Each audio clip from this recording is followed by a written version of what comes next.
steps up to the mic, you know right away that some will agree with his words and others will disagree with his words. But none will say his words are false or misleading. Brother Chris Furbert. Thank you, Brother Grant. Good morning, brothers and sisters. First of all, protocol having been established, let me thank Mr. Keynes and his management team. Also thank the ESTU and certainly Sister Ronnie Burgess and Brother Glenn Fabler for arranging this event today to honor the 60th anniversary of Balco. The Balco, we have different definitions of what happened in 1965, but certainly, lest we forget, was a phrase that has become relatable to Balco. 1965, translated means it should never be forgotten.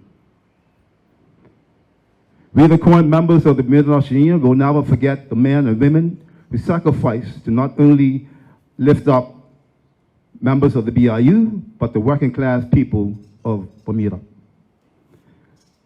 There were dramatic changes to the social, economic, and political environment in Bermuda as a direct result of the Balco strike.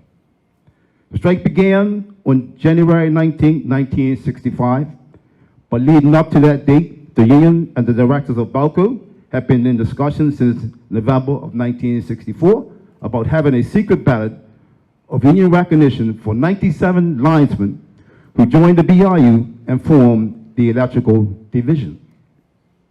Directors were insisting that the ballot had to be for all hourly employees for obvious reasons.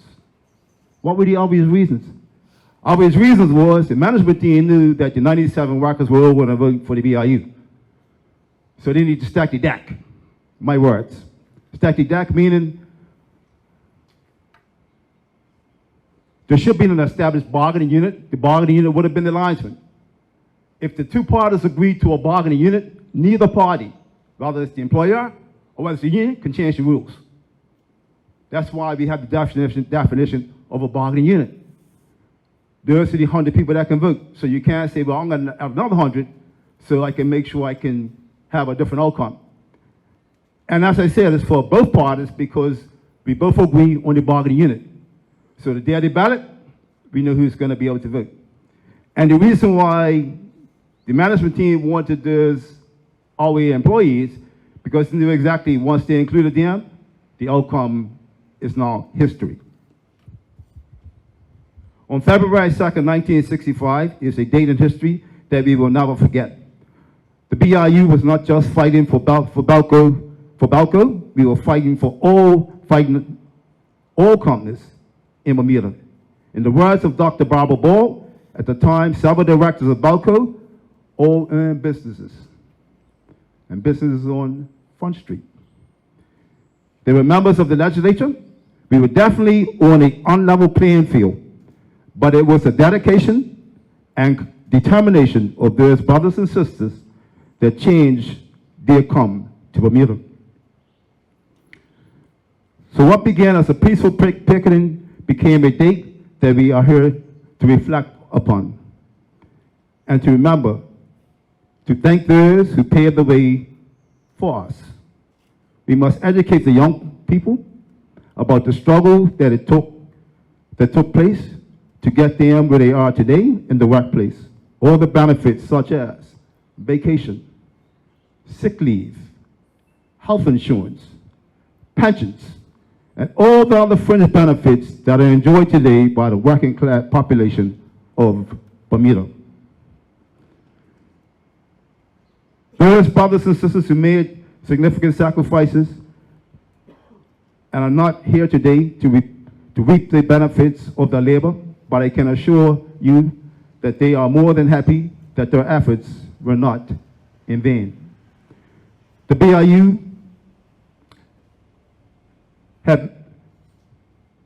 BRU may have suffered a moral defeat, but what transpired after afterwards was union growth and the people of Bermuda benefiting from the strike socially and economically was surely the victory. The phrase goes, he/she who wears the banner of blood, sweat, and tears makes life better for the next generation in future years. So please take note of the following brothers who paid the price for standing on the side of justice and became political prisoners. Brother Kenneth Paul, as Brother Glenn honored Brother Kenneth Paul's wife this morning. Brother Carvin Rattery, Brother George D. Silva, Brother Vivian Ming, and Brother Vivian Ming's honored here today. There are many more that face charges and fines, basically standing up to Front Street. I understand that there are family members here today. I would like to let them know that we will never forget the price they paid to get us where we are today. While unions may have made strides when it comes to recognition 60 years from the date, there is still opposition from employers that their employees are seeking union recognition. I would say to those employees, do not fear. It is your democratic and constitutional right to belong to a union. Take a stand. As those that came before you, do not let their struggle be in vain. United we stand, divided we fall. Thank you.